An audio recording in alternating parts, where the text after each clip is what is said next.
Alright, so in this video I'm basically moving this old heater switch that was in a wall that has been moved or deleted. There was a pocket door added and the room got expanded.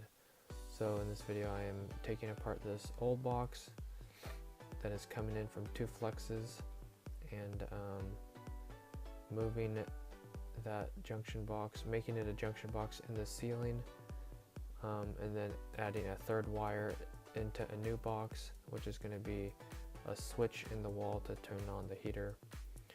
So at the moment I have taken the old box apart and I'm going to get the supplies that I need, a box, mud ring, and then the wire. So as you can see, I don't like working with insulation, so I moved that out of my way so I could just have some free space. At this point I'm drilling a hole to get the old wire, the old flex, into the same bay as the other one because it was in a different stud bay, and if I didn't move it, it was going to be under the ceiling, which is not how you do things. So getting them in the same bay, and then right here I am cutting the flex to length where I want to put the box, and then knocking out the knockouts, and then slipping the box onto the connector and the lock nut, tightening the lock nut, and then finding some screws, putting on my drill bit extension for Phillips and screwing the box down, grabbing the next flex here, marking it to my desired length, cutting it and throwing off the excess.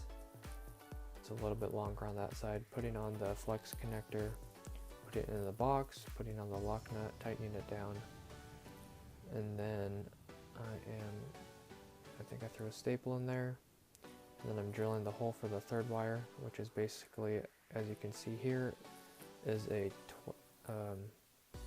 12-3 wire, and here I'm checking for power. So I put a 12-3 MC, which is going to be going down to the switch, the new switch, to control the heater.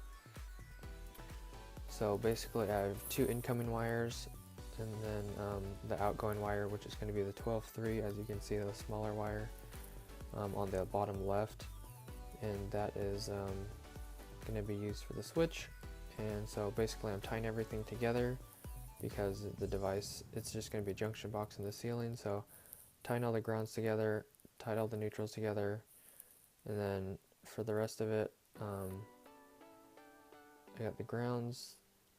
I'm trying to figure out what I got going on in the box here. I got a ground on the right, some neutrals, and then the reds and the blacks.